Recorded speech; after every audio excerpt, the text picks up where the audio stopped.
Thank you, Diaz, and thank everybody for having me. It's a blessing and a pleasure to be here today. My name's Don, and I'm an alcoholic.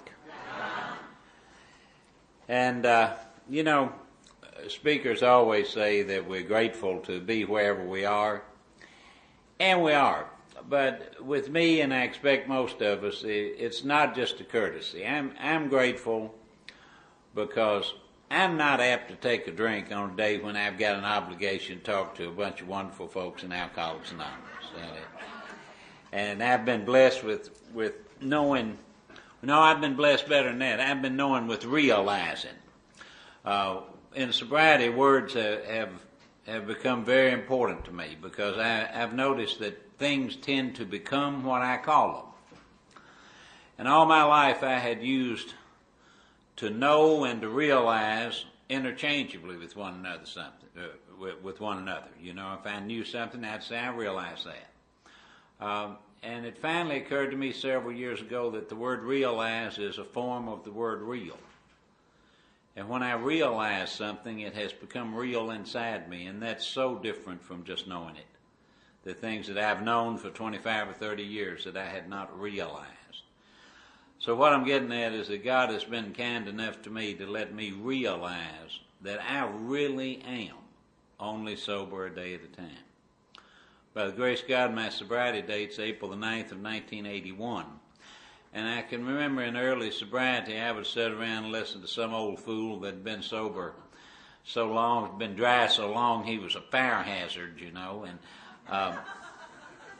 And I'd hear him say things like, I'm a drink away from a drunk, and I'm just, it's just one day at a time. And I think, yeah, sure, you still in that spot. And I went through several years in sobriety when, if you had asked me, Don, will you die drunk or sober? I would have given you the absolutely politically correct AA response. And I believe I would have passed a lie detector test. I would have told you why. Everybody's just sober a day at a time, none of us know. But there was a part of me that had become unable to visualize me dying drunk. There was a part of me down in there somewhere that it wasn't real. I knew it, but I didn't realize it. And nothing happened, no event that I know of, nothing to tie it to, but I guess about 10, 12 years ago, God just gradually changed that for me, and I'm grateful for that. Because that makes every day of sobriety more precious, because I do know that I'm sober today. I tell you what else I know, and I'm going to be talking to you about 6 and 7, but I'm going to mention a little something about 10, 11, and 12 before I start on that. I read this big book kind of selectively. And when I say kind of selectively, it's hard to learn much when you already know what something says.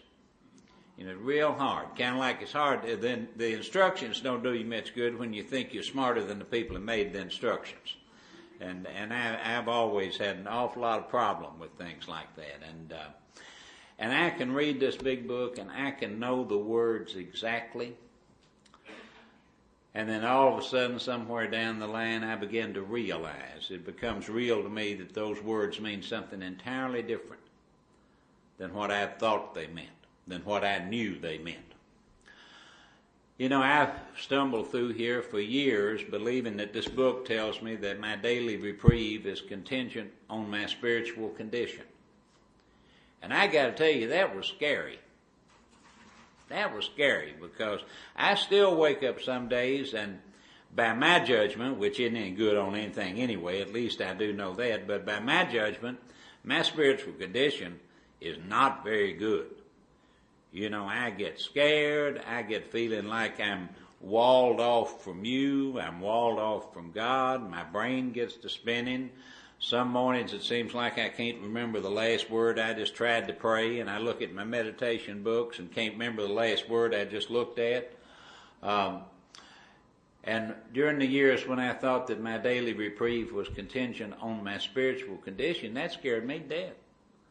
Because I figured a fellow out here walking around in the spiritual condition I thought I was in on days like that was just apt to get struck drunk. And I'm so grateful that I realize now that that book means what it said when it says that my daily reprieve is contingent on the maintenance of my spiritual condition. And let me tell you what that did for me instantly. If I had driven down here instead of flying, I would have a car out there. And that car would have a condition. Okay? Now, there's nothing I can do to change the condition of a car instantaneously. Whatever that condition is, it just is. On the other hand, there's a process of maintaining an automobile.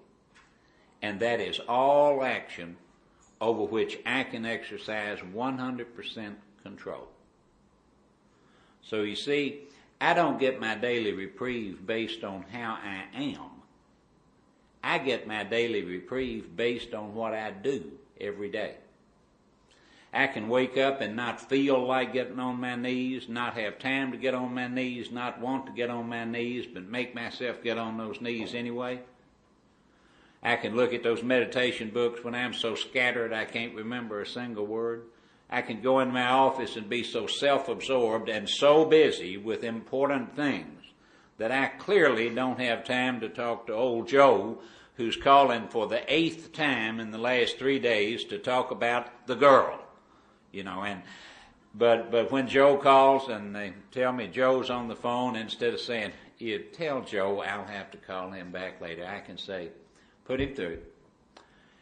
And I can pray to myself, thy will be done. I'm no longer running the show. Lord, please let me seek to love, comfort, and understand Joe rather than to be loved, comforted, and understood. And I'd pick up that phone and say, good morning, Joe. How are you this morning, buddy? What can I do for you? And I can keep praying those 11th step prayers, the 11th step prayers do a lot of miracles for me. And the one that I'm needing there is a big miracle they do for me, is they make me something that I am not by nature. By nature, I am not a listener. Without divine intervention, it's just automatic. I can't help it. My brain will be running on another track while you're talking, and one of those tracks will be, what am I going to say next? But if I'll truly pray those 11th step prayers before I talk to you, of thy will be done, I'm no longer running the show, and Lord, please let me seek to love, comfort, and understand you, rather than to be loved, comforted, and understood by you, it'll make a listener out of me. And when I do what Chuck C. says, you know, Chuck Chamberlain said that whatever I give my interest, attention, and love to becomes the most interesting thing in the world. And when I'll pray those prayers and I'll give my interest, attention, and love to what you or old Joe calling about the girl wants to talk to me about, that becomes, for that time and place, the most interesting thing in the world to me. Now, there's a noon meeting every weekday close to my office, and I've been there an awful lot in my life, and I know everybody that goes there. I've heard everything that they've got to say. Ad nauseum, I have heard everything they've got to say. I don't hear very well. Now, the acoustics are terrible in there, so I only hear about 20% of what is said. So on that busy day when my spiritual condition is just feeling like crap, I can decide not to go there, but I also can decide to go. And I can make myself go on to that stupid old meeting where I know there's no way in this world I'll get anything out of it. And I can go through the rest of the day like that, and I believe that I am absolutely guaranteed that I will not pick up drink that day. So you see, my daily reprieve went from something being on a daily basis outside my control to something being within my control on a daily basis. I believe this book promises me that on the days that I do the work to maintain my spiritual condition, that I'm not going to drink on that day. There's a flip side to that coin. The flip side of that coin is I can wake up feeling like I am just absolutely so joined with God and so centered that we might just clasp hands and go out drifting through the universe and merge with the Tao or something. You know, when I am so centered, it's just, you know, I'm beatific. And when it comes time to get out on my knees, I can decide, why, that would be redundant. My whole life is a prayer. I can go on into that office, and when Joe calls, I can say, oh, I have the greatest and deepest love for Joe, but I'm currently contemplating this spiritual principle that's just about to raise me to an even more exalted spiritual level, so we'll have to deal with Joel later. I can engage in deeper spiritual pursuits instead of going to that stupid meeting where I've heard what everybody's got to say, but I can't hear anyway and I don't want to go. And on that day, I believe I'm subject to get just drunker and Cooter Brown. That's the flip side of it. Whether I drink or not isn't based on how I feel today and what I think my spiritual condition is. It's what I do today. And I'm relating that back to my gratitude for being here, because there may be a day when I take a drink. I know that. But I don't believe it's going to be on a day when some sweet folks have asked me to do what you folks have asked me to do today. So thank you for letting me be here. And now we'll move a little bit into talking about what I'm supposed to be talking about, and that's steps 6 and 7. And I'm not gonna give you much of my story at all. I'm scheduled to tell that on Sunday morning, but I will tell you that I did not get here because alcohol gave me the hiccups. Alcohol was the center of my life for 25 years. Alcohol took just about everything but my physical life from me. I know I was in an asylum one time. A friend of mine, out of pure compassion, came to see me. It was probably about my 12th asylum, and I was talking to him about committing suicide, and he said, "Don, why?" He said, "You've committed social suicide, you've committed professional suicide, you've committed economic suicide, you've committed domestic suicide. Why bother? You know, you've already done that." So I did have a rough go with it. I do want to tell you that one of the reasons that I had the difficulty getting sober that I did was a real problem that I had with the higher power concept. Anytime anybody mentioned God, it made the little hairs stand up on the back of my neck. It insulted my intellect, really, that you religious fanatics would talk about such claptrap, you know, in front of a fellow like myself. And using higher power didn't fool me a bit. I knew just exactly what you were talking about. And it would still make the hairs stand up on my neck and run me away from you religious fanatics. And I'm one of the ones who has been so blessed, because I was allowed to live long enough for alcohol to keep running me back here, because I didn't have anywhere else to go. Until finally the miracle happened and I was able to take that hand that you guys had been extending to me and let you lead me through these 12 steps that are our only program of recovery. And those 12 steps led me to a loving God that I didn't even know was there for me. And that's the reason I'm alive today. I will tell you before we start in on 6 and 7 specifically that I believe what I just said with all my heart, that there is no other program of recovery other than the 12 steps. In fact, I was taught and I believe that there's no other program of Alcoholics Anonymous. Now, I can be a member of the fellowship on any day I've got a desire to stop drinking. I don't even have to go to meetings. You know, any day I've got a desire to stop drinking and want to call myself a member of the fellowship of Alcoholics Anonymous, I can do that. And thank goodness the requirements are no higher than that. That let me hang around until the miracles really began to happen. But there's a whole lot of difference in being in the fellowship of Alcoholics Anonymous and being in the program of Alcoholics Anonymous. You know, the part that we read from chapter 5 and that we call how it works at meetings says, here are the steps we took that are suggested as a program of recovery. And I was told in very early sobriety to look through that first 164 pages and find something else that was referred to as a program or a program of recovery. And I'll save you the trouble. I did. It's not in there. So the only thing that's called the program in that big book are steps 1 through 12. And I believe a lot of things about them. I believe they are the prescription for alcoholism. No other prescription has ever worked for me. I think it's contrary to the entire principle of this big book to claim that Alcoholics Anonymous is the only way for somebody to get sober. That would be controversial. That would be arrogant. And I think it's just absolutely against the principles of the book to claim that. But I will tell you that absolutely nothing else has worked for me. And I know hundreds, probably even thousands of other folks for whom absolutely nothing else has worked except the 12 steps. When I say they're the prescription for sobriety, I mean this. If I've got an infection that's going to kill me, but that infection will respond to penicillin, I don't need to understand all the ins and outs of this infection, how those little bacteria can make such terrible things wrong with magnificent me. I don't need to understand one single thing about how penicillin works in the human body. I don't even need to believe that that little bottle of pills can take care of everything that's wrong with me.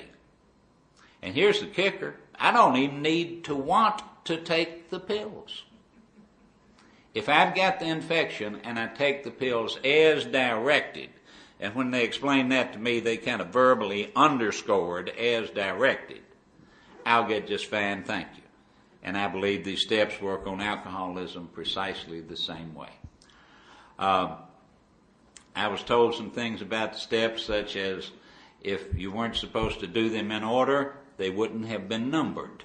It was explained to me that they were called the steps rather than the 12 principles, the 12 propositions, the 12 tenets. You know, you could call them any number of things. That they weren't called the steps by accident, because in a conventional staircase, the second step in that staircase actually must have the first step in that staircase to serve as its base. It rests on it, and so on up the staircase. So I believe that with all my heart. I also believe that when we're going through the first 9 steps, we need to stay where we are. Can't tell you how many times I've had sponsees say, "Oh, Don, I'm trying to work on this 4th step. Man, I can't do this. I don't know how I'll ever make amends to those people." I think, son, you may get drunk or get run over by a truck. You're 5 steps ahead of yourself. Stay where you are, because you see, a little story that I love, it's a lot like me, and I think maybe it's a lot like a lot of us alcoholics. About an alcoholic that had a flat tire out on an old, dark, deserted road and didn't have a spare. Well, the alcoholic looks everywhere and first doesn't see anything, then he or she sees a little pinpoint of light way down the road. So the alcoholic starts walking toward the light, and the committee in the alcoholic's head goes to work. And says, what if that's not even a house? Walk all the way and it's not a house. And he gets where he can see his house. Well, what if it's a house and there's nobody at home? Well, what if there's somebody home but they won't answer the door this time of night?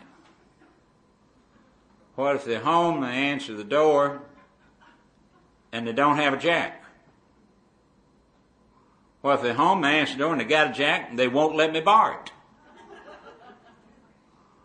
What if they're home, they got a jack, and they let me borrow it, and I walk all the way back to this car, and it won't fit? And about this time, the alcoholic's knocking on the door. Old farmer comes to the door, and after a minute says, "Can I help you?" Alcoholic says, "I didn't want to borrow your damn jack anyway." So that's probably a good reason to stay where we are when we're going through the first 9 steps, which I was taught are the entire program for recovery. I was taught that when we have done the first 9 steps, if we've done them the way the book says, we should be in a state of recovery. We should at that point be a recovered alcoholic.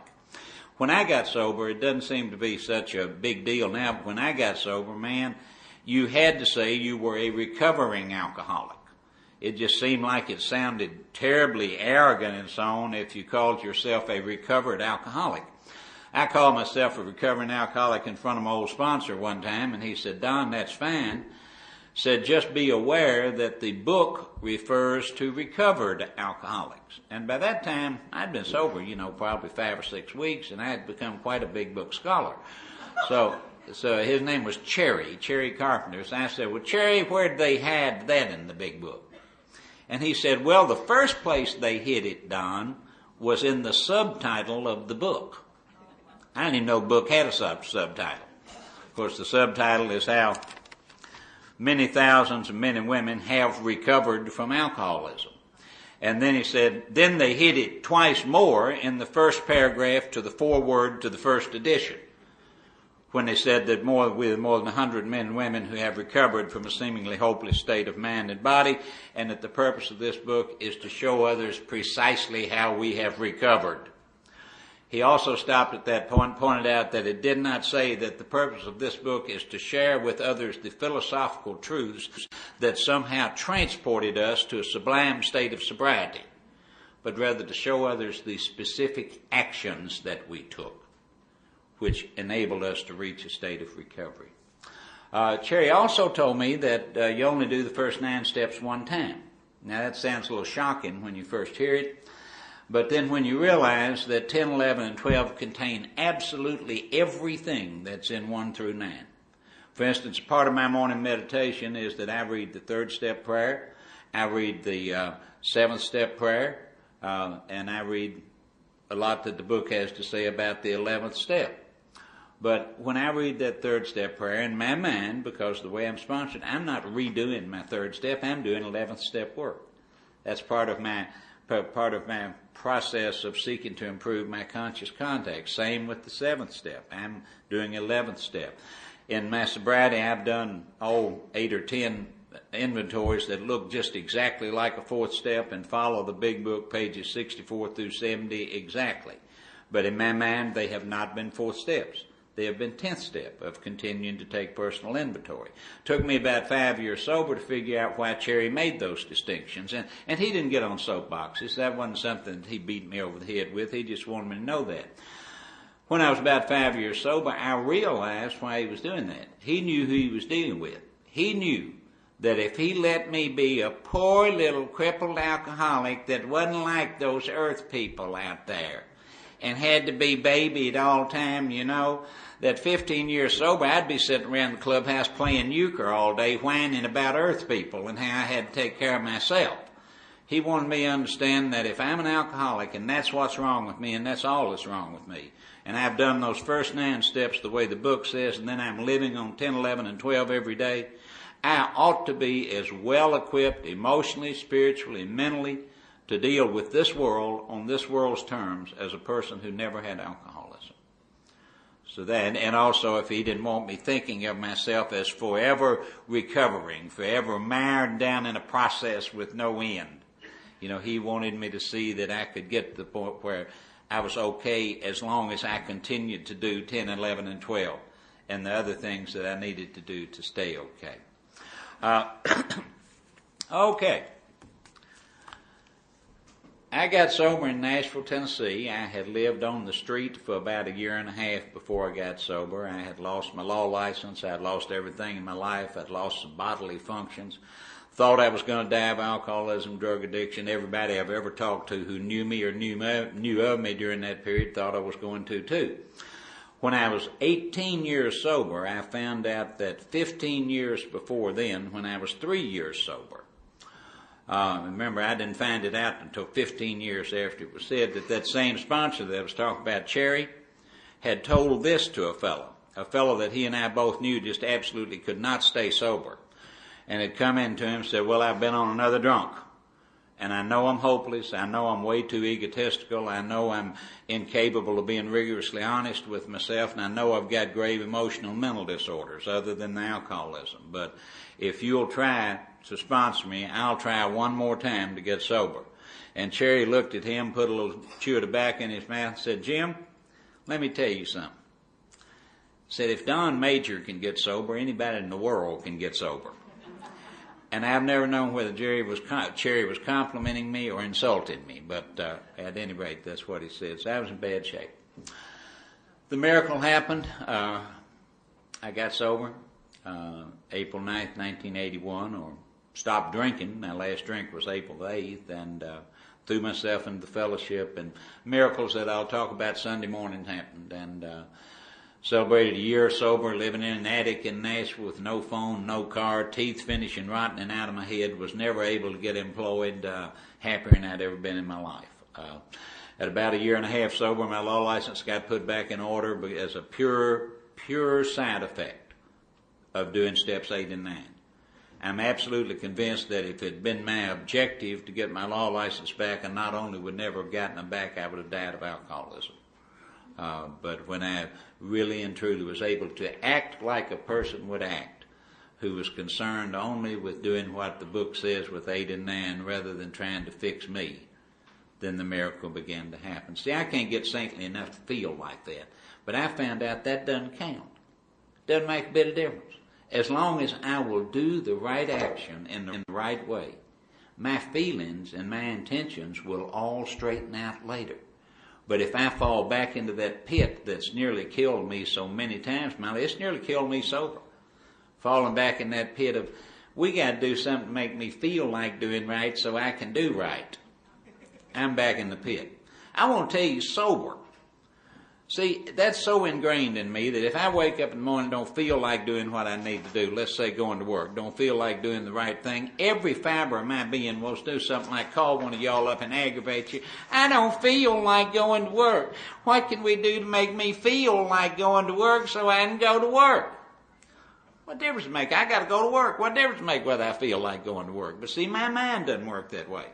And over the years, I have worried sponsors to distraction. I have dominated discussion meetings. I have prayed until I was blue in the face. I've even spent probably a few $1,000s on outside counseling trying to make me feel like doing right so I can do right. See, I've got this insane thing. My base trouble, the book says that selfishness, self-centeredness is the root of our troubles. What my sponsor says, that means first thing wrong with me is I've got an ego disorder. And everything else flows from that. And on account of that ego disorder of mine, there's something down in the middle of that thing that is absolutely convinced that what I think, feel, and believe is the center of the universe. My Lord, we can't have little Donnie doing something he doesn't feel like doing. Among other things, it'd make him a hypocrite. And we alcoholics are peculiar about being a hypocrite. Now, after we've been sober a while and done our steps, we do it tastefully and subtly and in a spiritual manner, but we can get a little chuckle or smile out of past larceny and adultery and things like that. And if a homicide is far enough away and enough removed, we can get a real tasteful little lifting of the corner of the mouth out of that. But my God, we don't want to be hypocrites. It'd just be awful. At any rate, my bottom line is, all that praying, all that outside counseling, worrying people in the program to death, I've never had anything do any good toward making me feel like doing right, except doing right when I don't feel like it. And I just hate that. I wish I didn't have to give you that news, but the only thing that ever makes me feel like doing right when I don't feel like doing right is go ahead and doing right. And if I keep waiting to change it, it won't work. But at any rate, I worked on through my first 9 steps in Nashville, and law license got put back in order, and I went back to Louisville when I was 21 months sober, and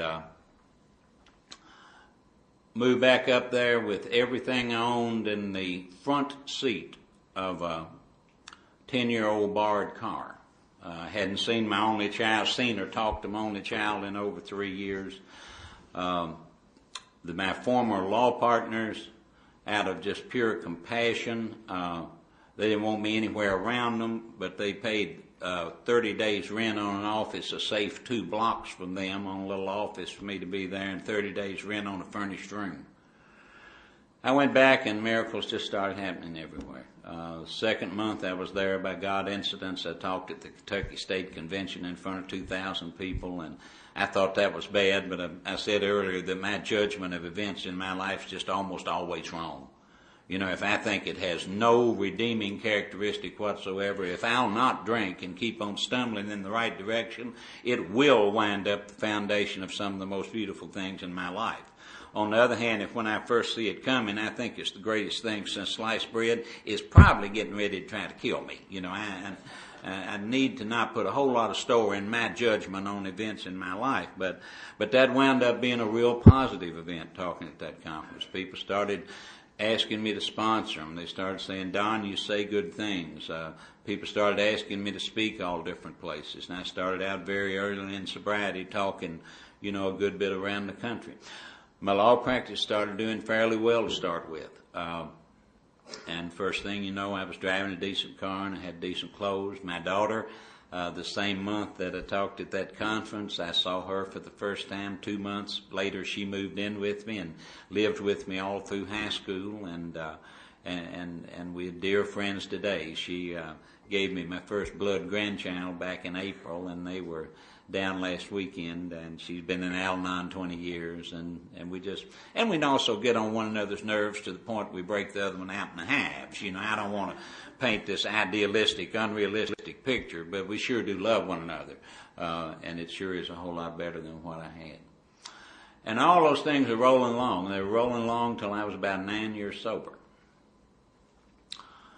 And by that time, and I'm not saying this, but please don't misunderstand, I'm just giving you a picture of where I was. I was sponsoring between 40 and 50 guys, and I was regularly talking all over the country. Probably at that time I was traveling 12, 15 weekends a year. And I was dying. I was absolutely dying inside. And the main reason was that financial chaos and relationships with the opposite sex were absolutely killing me. And Lord, I was trying so hard. I really was. I was trying to use rigorous honesty, prayer, sponsors, meetings. I was trying to use all the best tools in the world to try to get things straightened out, and I couldn't. And I didn't know what was wrong. Now, it may shock you, but I actually have the capacity to get a little tad grandiose from time to time. And I can remember thinking that I was kind of like Moses in the Promised Land. That what God had really done, He had let me have all these wonderful things that had happened to me in sobriety, but He had brought me where I could see a world where people had sanity and peace in their economic and relationship lives, and let me look down into that valley and then said, Don, you didn't really think I was going to let you get away with everything, did you? Said, you can't ever have any of that. That's your burden. That's your cross for what you've done. And that actually went through my mind, because I didn't know what to do. Something happened in May of and I'll tell you a little bit about the chaos. The chaos was just awful. I got sober owing a whole bunch of money, and of course when my daughter moved in with me, there were expenses there, and I was surviving. As I say, I was living in a decent place, driving a decent car, wearing nice clothes, and doing what I had to do, but the old debt just rolled and rolled. My finances when I got sober were such that when I was 3.5 years sober, my sponsor and my lawyer and I got together and decided that my finances had improved to the point where I could file a Chapter 11 bankruptcy without getting indicted. And it took me 3.5 years sober to work up to filing a bankruptcy with a plan to pay back every penny. And it was such a mess that there were 5 years of litigation after I filed it before a plan got approved for me to start paying. So things were financially a mess. I couldn't have bought, when I was 9 years sober, I had a credit card, because by that time my daughter had started college, and they gave her an American Express credit card, and I had a family member American Express credit card for my daughter. On my own, I couldn't have bought a loaf of bread. The relationship thing, Lord, they say you stop maturing emotionally when you start drinking alcoholically. If that's true, I started drinking alcoholically when I was 12 or 13, and as I began to get sober, some lady who didn't have two heads, looked all right, would pay a little attention to me. And I want to tell you, when I swore undying love to her, I couldn't have been more sincere. Couldn't have meant it more. 2 or 3 weeks later, oh my God, if I don't get away from this woman, I'm going to die, And that went on, and I wound up with two bad marriages in sobriety. It wasn't not bad necessarily. The first marriage, I wanted so hard to do the right thing that I got to thinking about that maybe what I'd been doing wrong was having sex with these women before I married them. That maybe it was defiling the marital relationship. I did that, and I got me a list. I think I had 42 things on it of what I needed. Couldn't be a vegetarian. Didn't want anybody that was that militant about their food. Had a lot of things like that. Just things that I wanted in a woman. Had my checklist with 42 things on it. This poor child wanders by who seemed to fit them all. So I married her, and we stayed married for a little over a year. And I had to say, I've made a terrible mistake. And then the other marriage before that 9 years was a lady I met at a car wash. I had a new expensive car with temporary tag on it. She was quite a bit younger than I am, and we started talking, had lunch, and somewhere along the line she followed me home and didn't leave. And that one resulted in a 5-month marriage and a 22-month divorce, and also my son, who is 15 years old now. And that's all worked out fine. My son and I are really great friends, and I am able to deal with her as I need to. So it worked out. But you see what a mess things were. Well, May of 1990, I wound up going to Cleveland because Cherry, my sponsor in Nashville, had died. And I'd asked Tom B. from up there in Avon Lake, right outside of Cleveland, to be a sponsor. And I flew up on the weekend. It was a funny thing. I'd asked Tom to do that, and then a couple of weeks later I saw a big ad in the paper. Continental Airline had like $52 round trip from Louisville to Cleveland. Flew up there, and there was an AA golf tournament up there. It was an Akron-Cleveland AA golf tournament. I don't play golf, but Tom does. And got up there, and I want to tell you there was some people up there with a lot of sobriety. At the time, Tom had 29 years, and they treated him like a newcomer. There was one old boy there that weekend who had drank with Dr. Bob.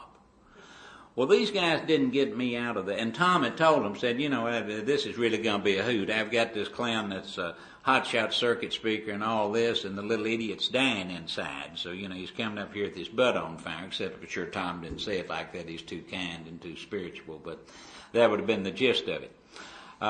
I didn't get out of the airport before one of those old guys said, oh, sober about 9 or 10 years, that's about the time that most folks begin to look at steps 6 and 7.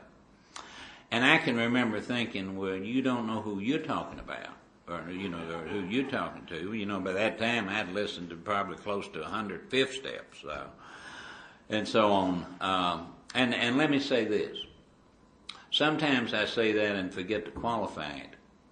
What that guy was saying was not that we can't comprehend 6 and 7 and that we can't do them right until we've been sober 9 or 10 years.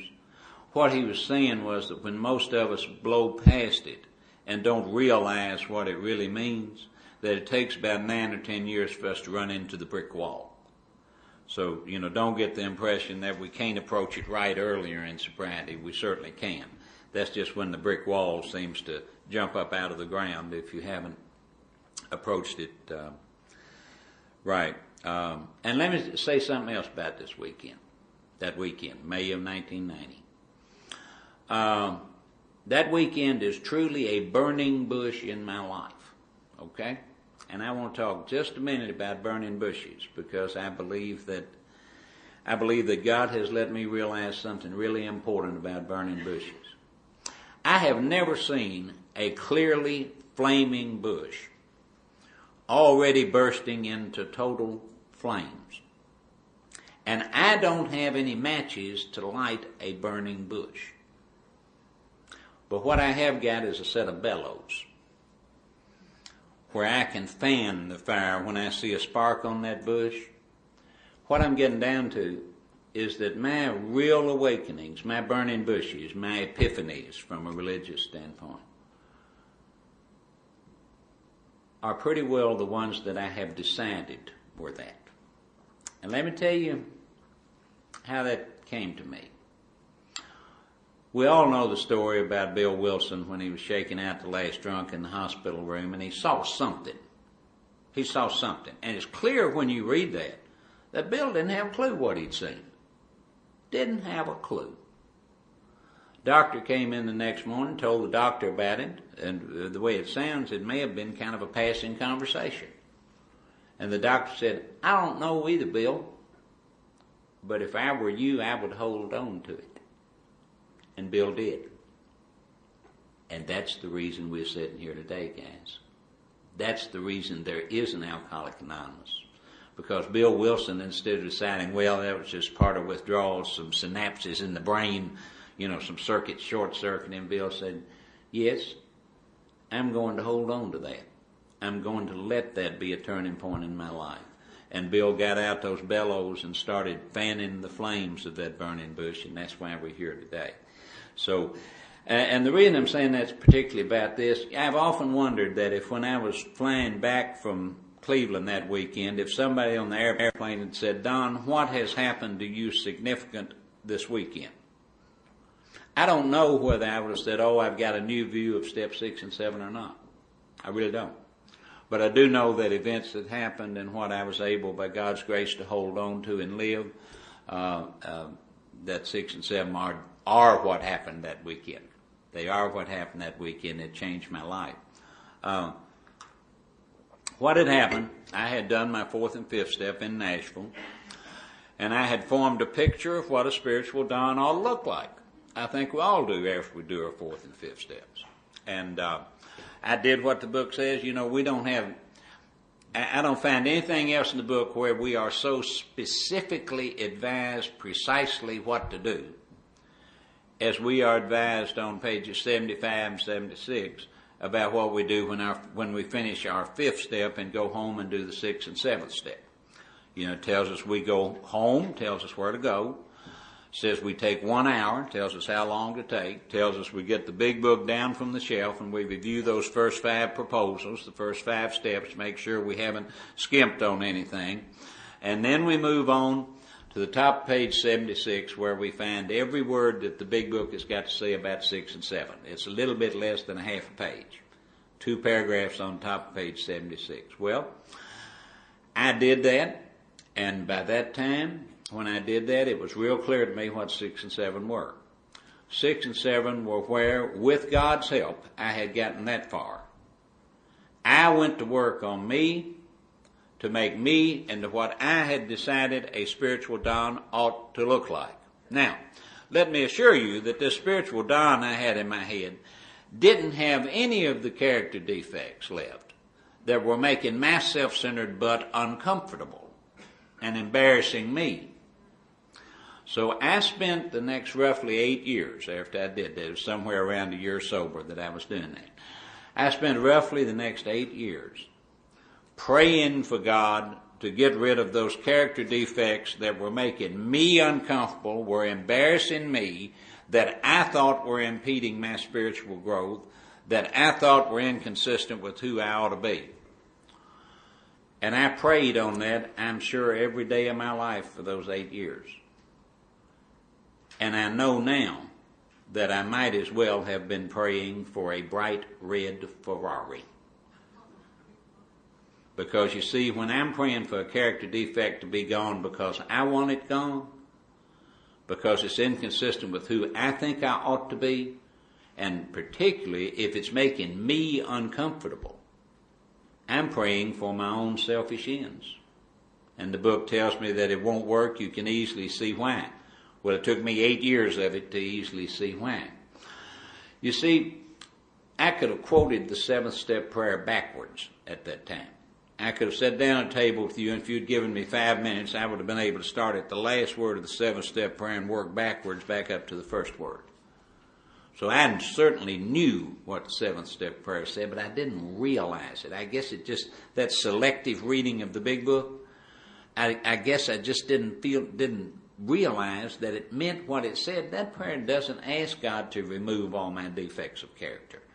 And it certainly does not ask God to remove the ones that are making my self-centered butt uncomfortable. Let me say something on that. You know, one of the big principles of this book is to not be controversial, and I love that principle, and I try to live my life by that principle. I'll give you an example. Bill Wilson doesn't call alcoholism a disease in the first 164 pages of this book. I was reminded of that by a taper in Arkansas. Gee, I don't know whether you ever knew them or not, Lee. But I was reminded that after very clearly reminded. He said, I got to get me one of those GD. He had not yet decided that profanity was not a sign of spiritual growth. Said he had to get him one of those GD Louisville big books. And I thought, of course, I'd opened some door for him where we was going to change his life and everything was going to be great. Old Robert. And he said, yeah, I got to get me one of them GD big books that calls alcoholism a disease. because I had called it a disease. Well, I got to think about that. Bill Wilson certainly believed alcoholism was a disease, as do I. But Bill Wilson conveyed every word that he needed to convey, every thought, without using that word. He called it a malady. He called it an illness. He called it a disorder. He lost absolutely nothing in terms of the points that he wanted to make. And yet he was able to do it without stirring up the controversy and turning some people off to the whole program because of a disagreement on that point. So I try to be that way. So where I'm going is this. I understand why people say that Alcoholics Anonymous is a selfish program. I understand the point they're trying to make, and it's a valid point. The point they're trying to make is that if we don't keep ourselves, if we don't do what we need to do to stay sober, we wind up not being any good to anybody, including ourselves. I understand that. But folks, I cannot believe that AA is a selfish program because my illness is an illness of self. The book tells me absolutely clearly that selfishness and self-centeredness are the root of it, that ego disorder of mine. That's what's wrong with me. That's the first thing wrong with me. When I try to somehow treat that by more obsession on self, and I'm awful good at that. I can dress it up in spiritual clothing or psychological clothing so that it's not even recognizable as obsession on self. I've covered it up with so much spiritual babble or psychobabble that, it's not even recognizable that what I'm trying to do is cure an illness or treat an illness that is self by obsession on self. I've got a better shot of putting out a fire with gasoline. I absolutely cannot do it. And what that seventh step prayer really asks is that, and it's not just the seventh step, it's every step. Third step prayer says, take away my difficulties. Not so I can be spiritual, not so I can stay sober, not so I can be happy. Take away my difficulties that victory over them may bear witness to those I would help, of thy power, thy love, thy way of life. And how about steps 8 and 9? It's real clear that the purpose of those is to get our lives in order, right? Wrong. Page 77, the book says, certainly we're trying to clean up our lives, something like that, but that is not our real purpose. Our real purpose is to fit ourselves to be of maximum service to God and those around us. That's the whole deal. I've got an illness that is selfishness and self-centeredness, and my solution is you. My solution is God. My solution is thinking of you instead of myself. That's my solution. I have to turn outwards, and every one of these steps tells me that when I realize what they really, really say. And that seventh step prayer is clear. Take away those character defects that stand in the way of my usefulness to God and my fellows. Well, I don't know which ones they are. You see, my problem with perfection turned out to be not at all what I thought it was. All my life, I thought my problem with perfection was my inability to attain perfection. Certainly, I am unable to attain perfection, but that's never mattered. We never get there. I'm incapable of recognizing perfection. You see, here at 23 years sober, if God this instant gave me the power to become anything or anybody that I ought to be, I'd be like a blind dog in a butcher shop. I'd have absolutely no idea what to make myself into. I'd have none. I can't recognize perfection. I made a couple other mistakes on that. The 12 and 12, which incidentally, I think the 12 and 12 is a wonderful, wonderful book. I think it's a great aid in sobriety. I use it. If I find any, and this is just for me, if I find any conflict with the big book, I go with the big book. I personally believe, and I'm not knocking the 12 and 12, I really think it's great, but my personal belief is that Bill was inspired by God when he wrote the big book and sponsored by psychiatrists when he wrote the 12 and 12. And if there's any conflict, I'm gonna go with the big book. But there's not that much. I find very, very little conflict. But what I'm getting at is that I strongly recommend the 12 and 12 on 6 and 7 because there's so little said about the 6 and 7 in the big book itself. But at any rate, in the 12 and 12, and in the big book, where in Bill's story, where it's running through the program for recovery before there were steps and numbered and that sort of thing, it's referred to. What I'm talking about is a reference to a great big old piece of non-conference literature. Both the big book and the 12 and 12 refer to this quotation: "Of myself I am nothing. The Father does the work." For 9 years sober, my brain edited that before it got to me. And what it edited it to read was that of myself I am not enough, and I need some help from God. And that's not what it says. It says, of myself I'm nothing. The Father does the work. Now here's another deal where I don't want to get controversial. If you're in counseling and you're working on issues and it's helping you, by all means go right ahead, and I really hope it works for you. Page 133 tells me that God filled this world with wonderful doctors and counselors, and I shouldn't hesitate to use them. And I don't. I think, though, that when I try to use those people as a substitute for the steps on my alcoholism, it's about like taking a jellyfish to an orthopedic surgeon. There's just nothing in there that those people can work on, and it's not the doctor's or the counselor's fault. Alcoholism just doesn't respond. That alcoholism, in my experience, responds to the prescription, these 12 steps. But at any rate,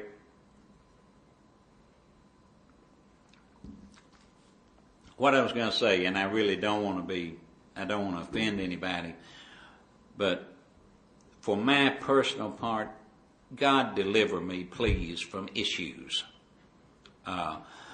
Over all these years, though, that's been the most popular psychobabble word in the last 6 or 8 years. Everybody's got issues. Well, I've never seen an issue that doesn't fall under one or some combination of these three things: a resentment list, a fear list, or a sexual inventory. Never seen a single issue that doesn't fall in those three things that could be inventory. Number two, when I've got an issue, I necessarily am looking from my standpoint, me. I almost have got a resentment by definition when I've got an issue.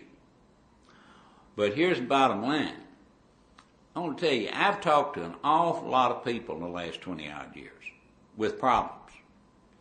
And I've talked to an awful lot of people with an awful lot of issues. And I swear to goodness, I cannot remember one single issue that has ever gotten permanently and satisfactorily resolved.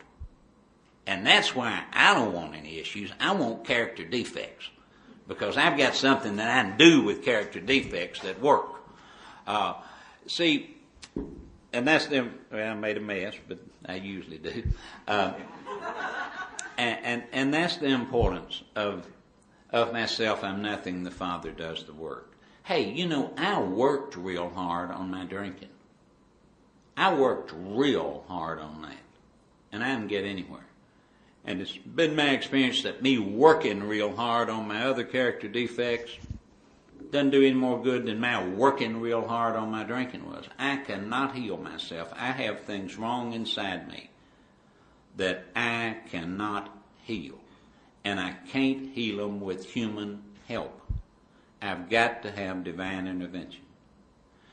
And it turns out that what 6 and 7 wound up being for me and are, it's real close to a reaffirmation of step 3. It's coming to my God like a little child. And I used to think that was, of all the really stupid things in that old big book, I thought the single most stupid thing was that you needed to come as a little child. I believe that to be the most profound thing I've ever heard in my life.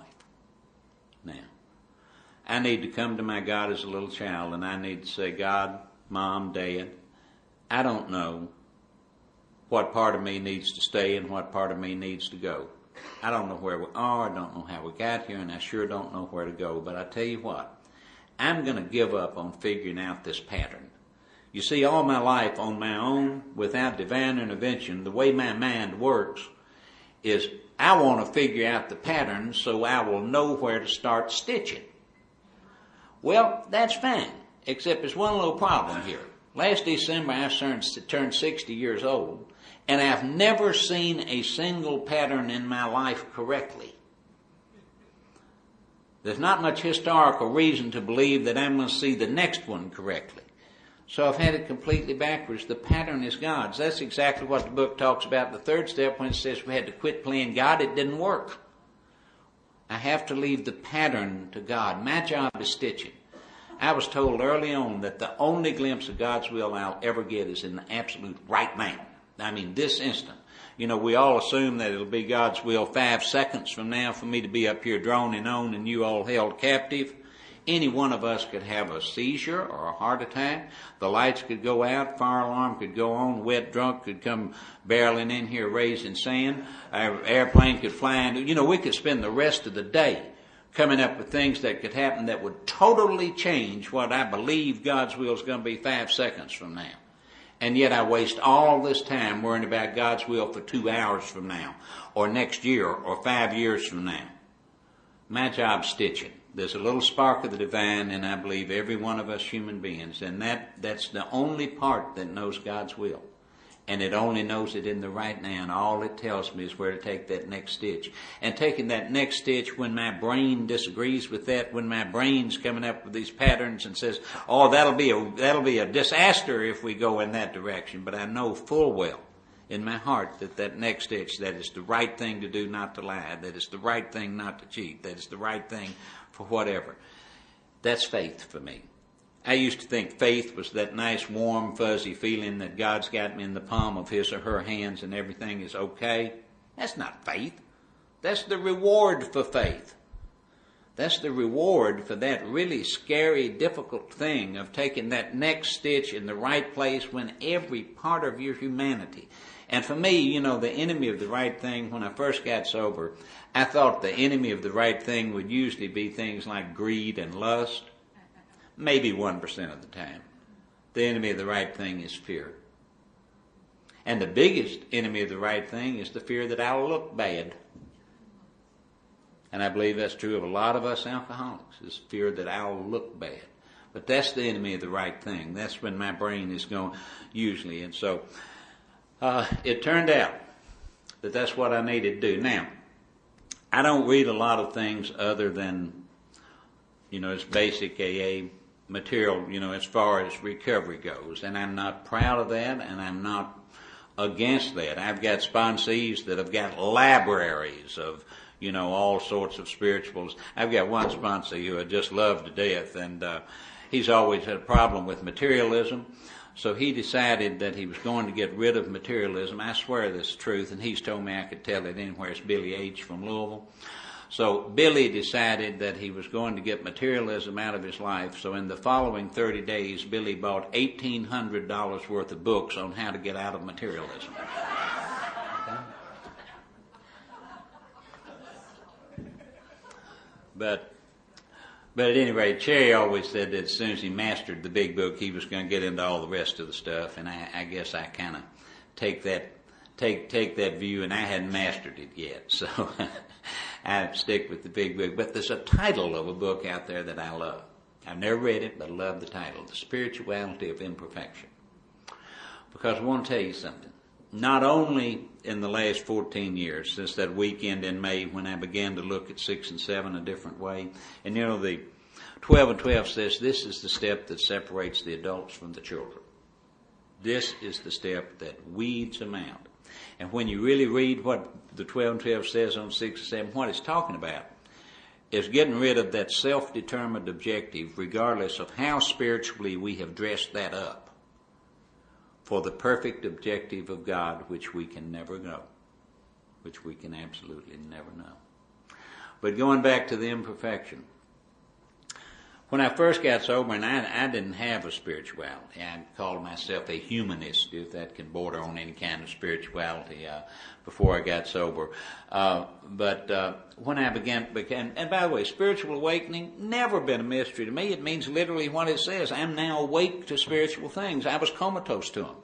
You know, it's literally what it means. I'm now awake to spiritual things. I thought that spiritual growth would be a steady incline on the way up, kind of like an unbroken beam, all I've ever been able to do, and that includes today, is stumble a couple of steps in the right direction, forget for a minute or a second that I ever did a third step, that I ever did a seventh step, that there's any such thing as an 11th step to live on. Get knocked down in the dust, get up, dust myself off, and say, oops, Mom, Dad, excuse me, I fouled up again.